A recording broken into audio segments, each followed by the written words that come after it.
Shalom anak-anak, selamat pagi. Ketemu lagi dengan Miss Moren. Saat ini kita mulai masuk di pembelajaran 5. Oke. Nah, sekarang anak-anak siapkan bukunya. Buka halaman 26. Ya. Buka halaman 26, kita baca sama-sama ya. Bunga Puspa Nasional Indonesia. Pemerintah Indonesia telah menetapkan 3 bunga nasional sebagai tiga jenis bunga sebagai puspa atau bunga nasional.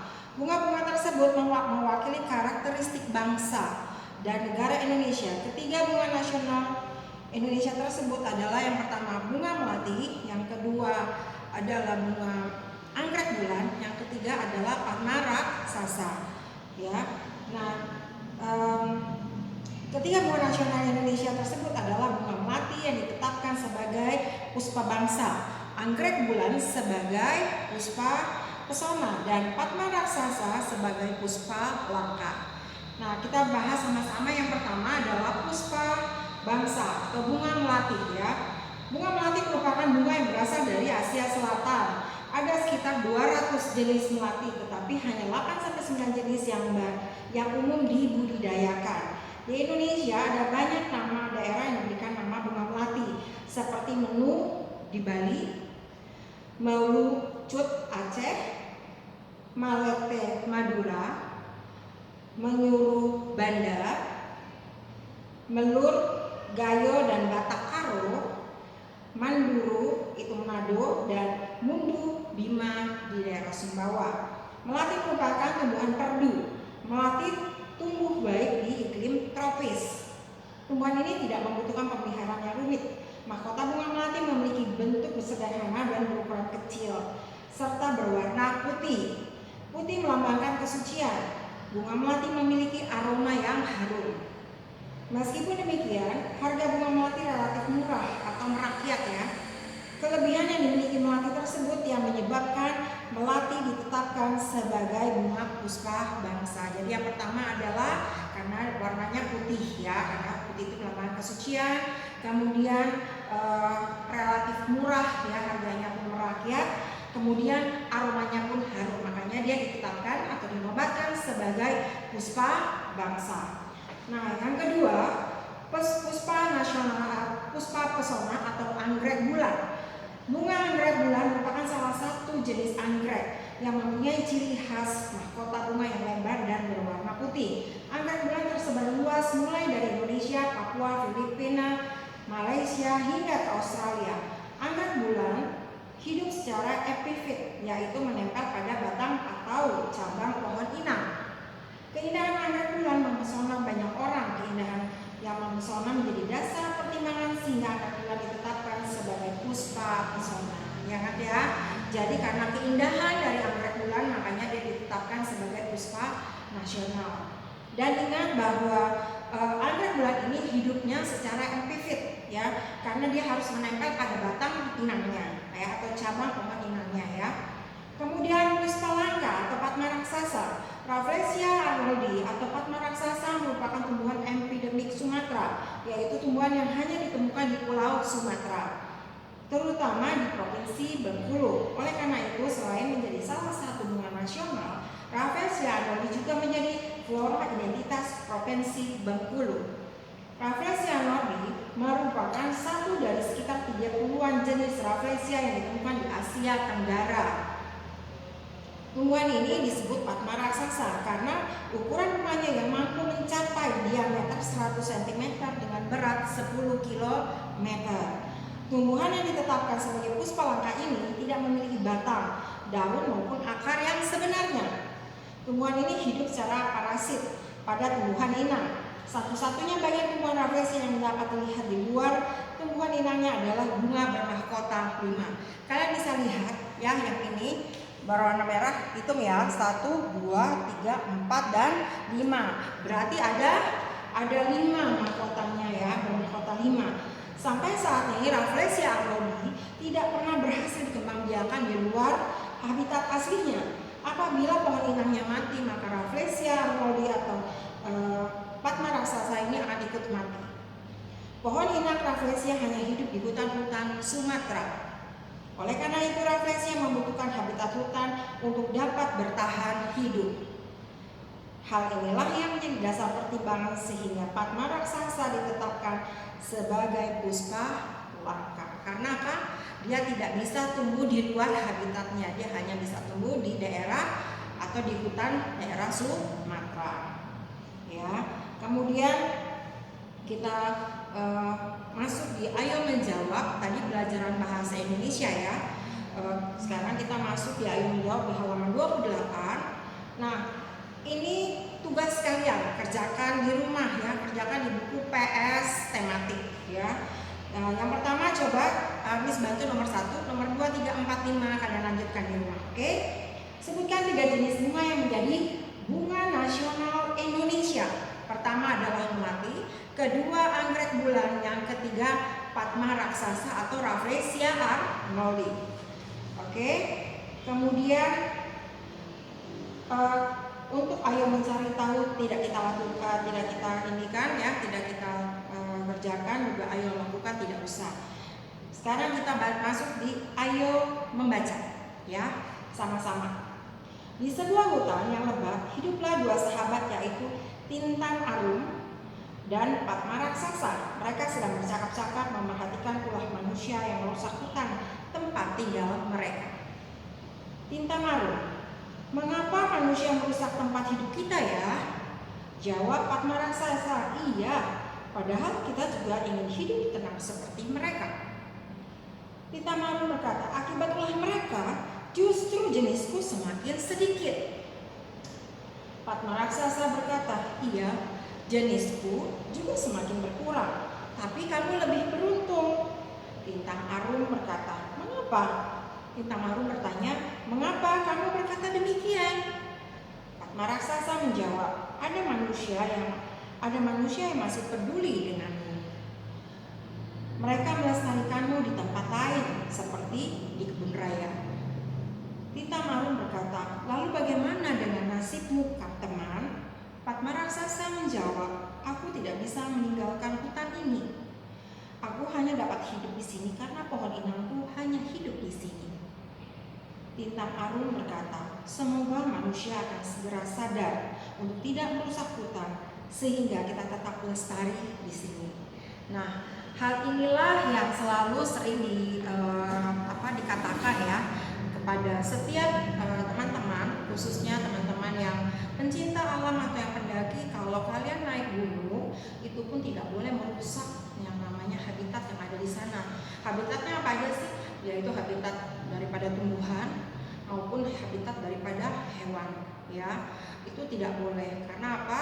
Kalau kami sedang naik gunung, itu selalu kami selalu dikasih share bahwa ketika naik kalian tidak boleh memetik apapun yang ada di hutan tersebut atau merusak apapun yang ada di hutan tersebut. Karena apa? Karena habitatnya akan hilang, akan punah ya. Itu tidak boleh. Kalau misalnya terjadi atau pada saat turun dan kembali dia dibisik kemudian diperiksa, ternyata ada barang yang kami petik atau yang kami bawa pulang, maka kami akan mendapatkan sanksi, dan sanksinya cukup lumayan berat ya. Jadi nggak boleh, hal itu tidak boleh kami lakukan. Jadi yang kami boleh lakukan hanyalah meninggalkan jejak ya. Kami boleh menikmati semua yang ada di alam ciptaan yang Tuhan sudah berikan, khususnya misalnya di gunung ya, itu kami boleh menikmati dengan membawa mengenangnya melalui pengambilan foto-foto atau video, hanya itu aja. Tapi lebih dari itu tidak boleh ya. Nah, makanya kenapa kita selalu ditanamkan untuk mencintai lingkungan, tidak boleh merusak tanaman ataupun binatang habitat yang ada di sana ya. Nah, sekarang kita masuk di pembelajaran PKN ya, di Ayo Belajar. Oke. Tanaman memberikan banyak manfaat untuk manusia, oleh karena itu kita harus bersikap baik terhadap tanaman di sekitar. Contoh bersikap baik terhadap tanaman adalah dengan menyirami ya, memberi pupuk, kemudian merawat dengan baik. Selain itu kita juga harus bersikap baik terhadap hewan dan sesama manusia. Bersikap baik kepada sesama manusia termasuk kepada orang tua dan teman.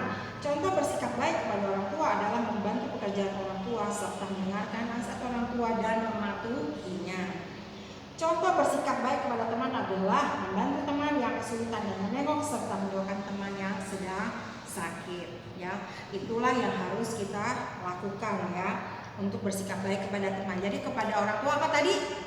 Bahwa kita harus mendengarkan nasihat orang tua. Kita harus taat, mematuhinya. Kalau teman kepada teman, membantu teman yang sedang sakit, kesulitan atau menengok teman yang sedang sakit dan kita harus mendoakannya. Ya. Kemudian buka halaman 30. Di Ayo Berlatih itu PKN ya.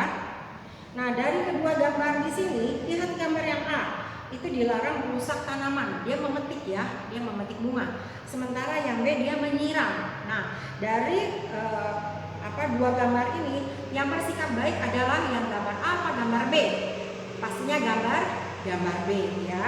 Nah, gambar B ini kalian tulis bersikap baik pada tanaman dengan contohnya dengan cara menyiram ya. Nah, sekarang lihat di Ayo Belajar. Kita masuk di pelajaran matematika. Nah, sekarang lihat di sini, Cika memiliki dua tanaman bunga di halaman. Tanaman yang pertama memiliki 342 lembar daun ya. 342 lembar daun. Tanaman kedua memiliki 435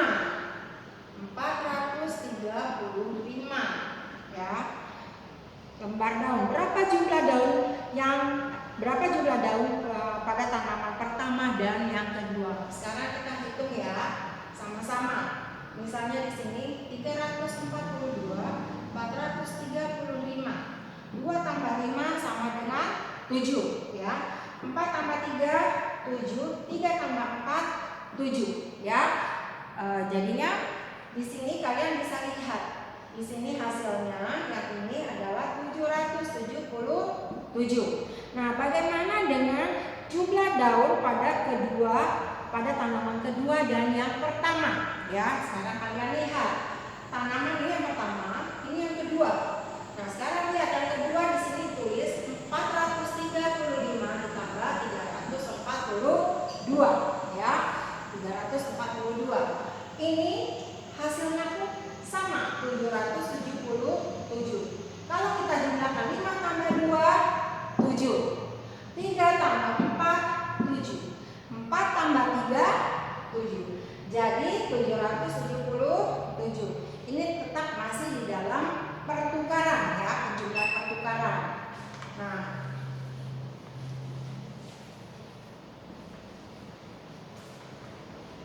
sekarang lihat nomor 1. Ayo berlatih. Pak Kanta panen mangga. Ia mengumpulkan mangganya dalam 2 keranjang. Keranjang pertama berisi 512. Ya, 512 mangga. Keranjang kedua 483. 483. Kita jumlahkan ya.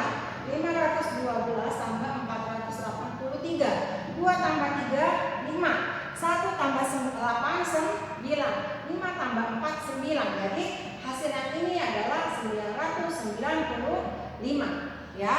Nah, kemudian lihat di sini Pak Kanta yang A ya, Pak Kanta menjumlahkan mangga yang ada pada keranjang pertama dan kedua. Nah, ini keranjang pertama dan kedua, hasilnya 995. Kemudian Pak Kanta menjumlahkan mangga yang ada di keranjang kedua dan pertama. Kita lihat keranjang kedua di sini adalah 483. Ditambah keranjang pertama 512. Ya. Coba 2 tambah 3 berapa? 5. Kemudian 1 tambah 8 9. 4 tambah 5 9. Tetap hasilnya 995. Jadi ya, jadi 512 ditambah 483 sama dengan 483 ditambah 512. Ingat, ini bagian luar, ini bagian dalam ya. Ini luar, ini dalam. Jadi bagian luar pindah ke bagian dalam. Bagian dalam pindah di bagian luar. Ya. Seperti itu kita untuk nomor 2 kalian lanjutkan di rumah sebagai PR kalian Ya, jadi hari ini Miss akan tunggu share kalian, tugas kalian untuk tematik kalau sudah selesai. Oke anak-anak, terima kasih semuanya. Tetap semangat dalam belajar PDR di rumah. Jangan lupa untuk tetap selalu berdoa, jaga kesehatan, jaga kebersihan. Jangan lupa tetap memakai masker, ya. Jangan lupa untuk tetap cuci tangan. Apapun yang kalian kerjakan, kalian harus tetap mencuci tangan. Oke anak-anak, terima kasih semuanya. Sampai ketemu lagi. Tuhan Yesus memberkati. God bless you.